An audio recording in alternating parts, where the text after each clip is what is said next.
राजाखेड़ा के भाजपा नेता अशोक शर्मा ने की प्रेस वार्ता।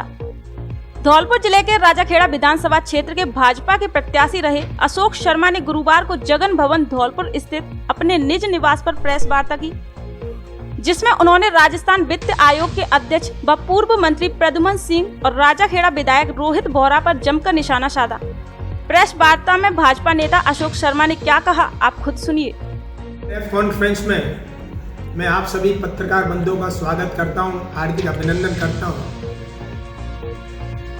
मेरा आज जो विशेष चर्चा पत्रकारों के माध्यम से करने का उद्देश्य है, आज मैंने खबर पढ़ी किसी अखबार में और उसमें उन्होंने ये लिखा है कि पंचायती राज में जो रिजल्ट आए हैं उसे राजाखेड़ा के विधायक रोहित बोहरा का बहुत बड़ा कद बना है और वो जिले का बहुत बड़ा कांग्रेस का लीडर बने। दूसरी बात उसमें कहा है कि इनको मंत्री बनाएंगे और इनके पिता को बहुत बड़ा त्याग, बलिदान और सैक्रिफाइस की मूर्ति बताएंगे। मैं मीडिया के माध्यम से सभी महानुभाव का ध्यान दिलाना चाहता हूं कि पंचायती राज का जो रिजल्ट है वो कोई अनहोना नहीं है, कोई आश्चर्यजनक नहीं है, ऐसा होता है। 2010 के अंदर जब पंचायती राज के इलेक्शन हुए तो राजाखेड़ा में प्रद्युम्न सिंह जी हारे हुए प्रत्याशी थे, मैं धौलपुर से आ रहा हुआ प्रत्याशी था और मालिंगा जी हमारे संसदीय सचिव एक मंत्री के रूप में। उस वक्त हमने जो काम किया उस टीम में प्रद्युम्न सिंह जी ने कहीं भी वोट नहीं। उनके प्रॉक्सी के रूप में उनका बेटा रोहित बोहरा, इसका उस वक्त कोई राजनीतिक कद नहीं था, कोई प्रतिष्ठा नहीं थी, कोई पद नहीं था, हमारे साथ चला था क्योंकि सरकार कांग्रेस की थी।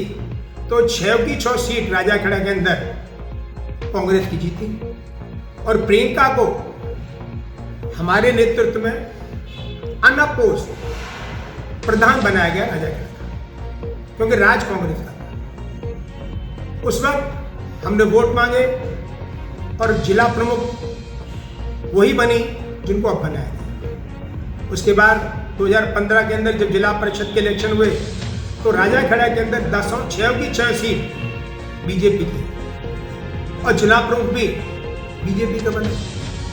लेकिन उस वक्त मेरे नेतृत्व में उस वक्त भी रोहित बोहरा का कोई बहुत बड़ा कद नहीं था। प्रद्युम्न सिंह जी जरूर जो है विधायक थे, तो उस वक्त भी जो है प्रधान कांग्रेस के बने। अब फिर से इतिहास दोहराया गया, राज कांग्रेस का है तो 6 की 6 जिला परिषद राज के हिसाब से कांग्रेस की बनी और जिला प्रमुख बना। ऐसा करके वो ये बताए कि रोहित बोहरा ने कोई बहुत बड़ा काम कर दिया। मैं ध्यान दिलाना चाहूंगा, राजाखेड़ा का जो वोटर है वो पंचायती राज में सिर्फ राज के हिसाब से वोट डालता है। 2010 में कांग्रेस के 6 के 6 जीते, 2015 में बीजेपी के 6 के जीते और अब फिर से जो है वही चीज दोहराई गई है। तो जो लोग ये समझते हैं कि रोहित बोहरा के नेतृत्व में कोई बहुत बड़ी अनहोनी हो गई है, ऐसा कुछ नहीं, सामान्य रूप से वोट पड़ा है और ये व्यक्तिगत परिभाषा का वोट है। तो मेरा अपना मानना है कि रोहित बोहरा का कोई पद बहुत बड़ा जिले में नहीं बढ़ा, एक सामान्य विधायक के रूप में हो गया। दूसरी बात जो आज मैंने महसूस किया कि विधायकों ने, किसी भी बाड़ी के विधायक ने, बसड़ी के विधायक ने, किसी ने भी इस बात को ऐतराज नहीं किया ताकि राजाखेड़ा का बने या कहाँ का बने। लेकिन ये इच्छा जाहिर करना, क्योंकि 2010 के अंदर भी राजाखेड़ा का ही प्रमुख बना, 2005 में भी बना, 2010 में भी बना और 2015 में भी बना। तो ये परिस्थितियों का मामला था कि हर बार जिला प्रमुख जो है राजाखेड़ा का बना था। तो हर आदमी चाहता है कि मेरे जिले को, मेरे संभाग को या मेरे को रिप्रेजेंटेशन मिले।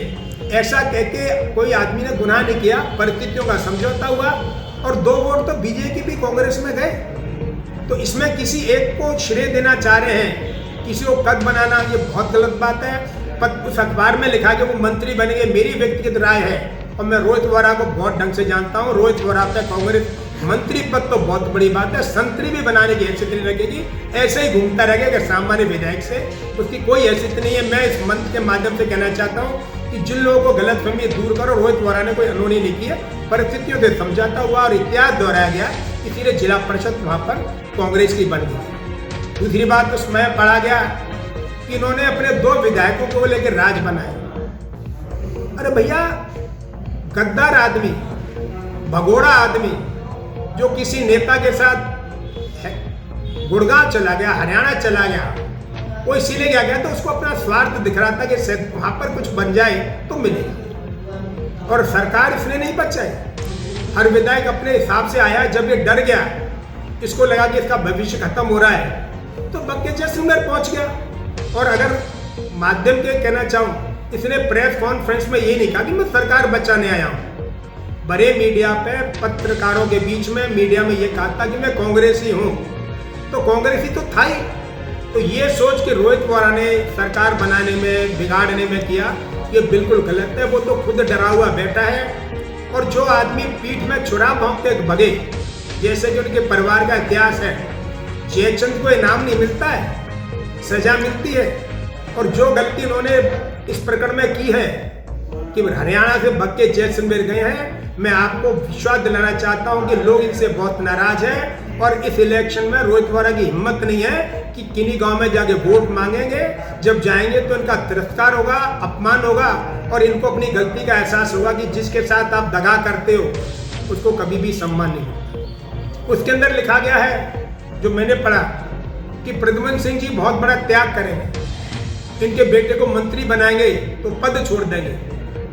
मैं आप लोगों को कहना चाहता हूं कि प्रद्युम्न सिंह जी कोई त्याग की, बलिदान की, तपस्या की, सैक्रिफाइस की मूर्ति नहीं है। 2008 के अंदर जब मैं धौलपुर से कांग्रेस का प्रत्याशी हो रहा था, तो बहुत से सीनियर लोगों ने उनसे कहा था कि ये युग चला, आप हम 67 से एमएलए बने हो, अपने बेटे को बना दो। उन्होंने उस वक्त कद नहीं छोड़ा, पोस्ट नहीं छोड़ी, इलेक्शन लड़े। उनका एक ही स्वार्थ था कि परिस्थिति में जीत गया तो मंत्री बनूंगा।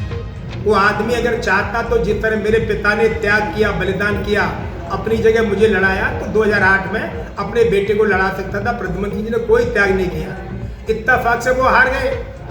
2013 के अंदर फिर से वो लड़े, और 2018 में भी मैं आप सबका ध्यान दिलाना चाहता हूं कि सबसे लेट टिकट रोहित वोरा को मिला, क्योंकि मैं कांग्रेस की पृष्ठभूमि से हूं, कांग्रेस की परिभाषा समझता हूं, कांग्रेस का इतिहास जानता हूं। एंड तक प्रद्युम्न सिंह जी इस बात का संघर्ष करते रहे कि राज कांग्रेस का आ रहा, मुझे टिकट मिले और वो जीते और मंत्री बने। वो तो भला बनाओ वहां प्रदेश अध्यक्ष का कि उन्होंने इनको टिकट नहीं दिया और रोहित वोरा को टिकट दे दिया, इसीलिए परिस्थिति से रोहित वोरा विधायक बन गए। वो ये समझे कि प्रद्युम्न सिंह जी कर्णवीर, दानवीर कर्ण है, या कोई त्याग करने में राजा हरिश्चंद्र, बिल्कुल गलतफहमी है। किसी के लिए सैक्रिफाइस नहीं करते थे। बेटा तो बहुत बड़ी चीज है, ये अपने लिए जीते हैं, ये किसी भी परिस्थिति में कोई त्याग किसी के लिए नहीं करते थे, इसका इतिहास है। परिस्थिति उन्होंने पार्टी छोड़ दी, भ्रष्टाचार में लिप्त हो गए, वो कोई त्याग नहीं करना चाहता। मैं मीडिया के माध्यम से सभी लोगों का ध्यान दिलाना चाहता हूँ कि सब तरह की गलतफहमियां हैं। कोई रोहित वोरा न मंत्री बन रहा है न कुछ बन रहा है, भ्रमित करने वाली बात है। और जो लोग इस नजरिए से देख रहे हैं प्रद्युम्न सिंह के बेटे रोहित वोरा का इस पंचायती राज में कुछ रिजल्ट से बढ़ गया है, तो गलतफहमी है। नगर पालिका का धौलपुर का चेयरमैन बनाने में रोहित वोरा का कोई योगदान नहीं है। जिस वार्ड में ये प्रत्याशी के लिए प्रचार करने गया, जो नगर पालिका का इसका दूल्हा था, जिसको ये चेयरमैन बनाना चाहता था, वो हारा और निर्दलीय से हारा। एक वोट धौलपुर के अंदर ऐसा नहीं जिसमें रोहित वोरा के करने से वोट जले हैं। ये तो सामाजिक परिस्थिति थी बदली कि जिनको बीजेपी टिकट नहीं दे पाई, उनका सामाजिक 4-5 आदमी का वोट था, वो उनके साथ जुड़ गया और कांग्रेस की मजबूरी थी, उनको देना पड़ा। वो निर्दलीय जीते और चेयरमैन बने। अब खामा उनको श्रेय दिलाना चाह रहे हो कि रोहित वोरा ने चेयरमैन बना दिया। रोहित वोरा की कोई हैसियत नहीं कि चेयरमैन बना दे। रोहित वोरा के पास तो 10 वोट ऐसे नहीं जो कोई दर किधर कर दे। तो मैं जो लोगों को ये नजरिया है कि रोहित वोरा का कोई बहुत बड़ा कद बढ़ गया है, कोई राजनीतिक पृष्ठभूमि में उसका बहुत बड़ा योगदान है, मैं इस शेर के माध्यम से कहना चाहता हूं कि अपना नजरिया साफ करो। रोहित वोरा पहली और आखिरी बार का विधायक है। कांग्रेस की पृष्ठभूमि को मैं समझता हूं, पहली बार का विधायक बना है। इसका चरित्र, इसका चाल चलन कांग्रेस सब नेता जानते हैं। ये मंत्री बनाने की बात तो बहुत बड़ी बात करो, अगली बार तो इसका कद इतना जीरो हो जाएगा कि कांग्रेस इसको टिकट भी नहीं देना चाहेगी। तो जो लोग इस नजरिए से देख रहे हैं कि रोहित वोरा ने बहुत बड़ा योगदान किया है, बहुत बड़ा कद बढ़ाया है, उनकी गलतफहमी है। वो अपनी गलतफहमी दूर करें। और शेर पे पढ़ें कि जिंदगी भर गालिब यही भूल करता रहा, जिंदगी भर गालिब यही भूल करता रहा, धूल चेहरे पे थी और आईना साफ करता रहा। अरे भैया, जो आदमी संतरी बनने लायक नहीं है आप उसको मंत्री की हैसियत से देख रहे हो। कोई रोहित वरा कद नहीं बढ़ा। अगर ये गांव में ढूंढ ले, ये तो डर के मारे समाज की व्यवस्था में भी राजाखेड़ा नहीं जा रहा। प्रॉक्सी के लिए इसके परिवार का एक इंसान जिसकी उम्र ज्यादा वही रिप्रेजेंटेशन कर रहा है। ये तो लोगों के बीच में वहीं जा सकता है जहाँ राजस्थान सरकार के बहुत बड़े अधिकारी होंगे, उनके छत्र छाया में जा सकता है। और क्योंकि खुद कमजोर है तो अपने नेतृत्व में किसी भी चीज का उद्घाटन नहीं कर सकता। और प्रद्युमन सिंह जी की बात करें आप कि प्रद्युमन सिंह जी ताक करेंगे। अभी रिसेंटली 4 दिन पहले मैंने अखबार पढ़ा, जिनकी उम्र 80 से प्लस है, वो छोटे से कार्यक्रम में राजाखेड़ा के अंदर फीता काट रहे थे। किसका? फायर ब्रिगेड का ऑफिस का। जिस आदमी का मोह राजनीति से भंग नहीं हो रहा है, आपको लगता है वो कोई त्याग करेगा? कुछ नहीं करेगा।